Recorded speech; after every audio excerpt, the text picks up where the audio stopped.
Hi, my name's Paul Kearns. I'm the Chair of the Maturity Institute and a Senior Partner at OMS LLP. We're going to talk about risk and human capital.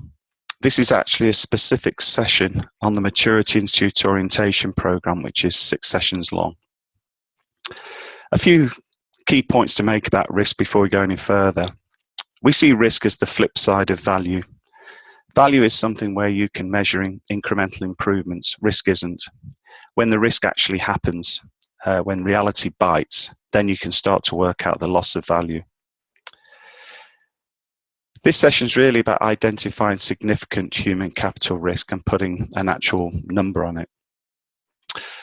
All of human risk in organizations is systemic. That's quite a difficult point to and we may have to explain that in more detail.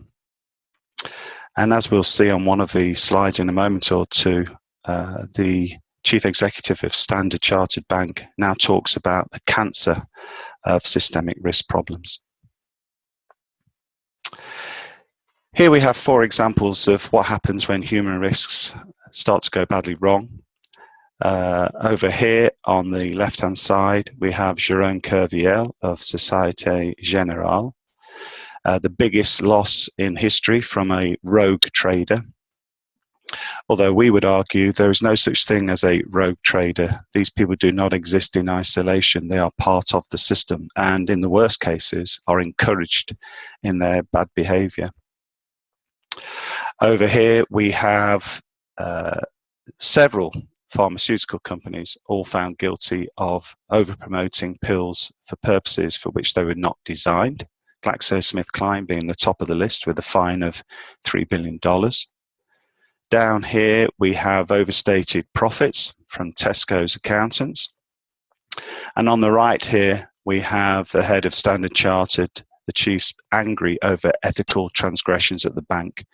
And he's the guy who talks about cancer that comes out of human risk. At OMS, we have a scale which matches the Maturity Institute maturity scale, which works on the basis of a credit rating scoring system. And as you can see here, we have this big red to green arrow, and it can change color depending on where the organization is on the scale in terms of its risk profile.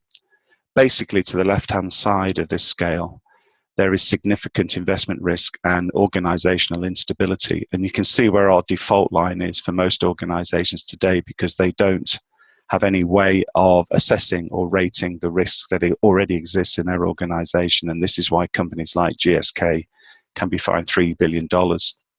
On the right-hand side of the scale, there's always risk in any organization, but the extent to which it's mitigated is really what this part of the scale is about. And the more you mitigate that risk, the greater stability of the organization.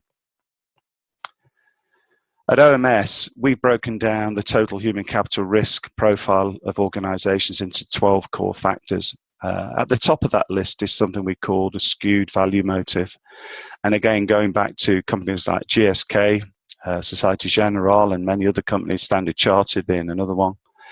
Something's gone wrong somewhere with the purpose of the organization, which we won't go into too much detail here, but once the purpose of the organization is not about providing society with the best possible value, then all sorts of behaviors start to arise.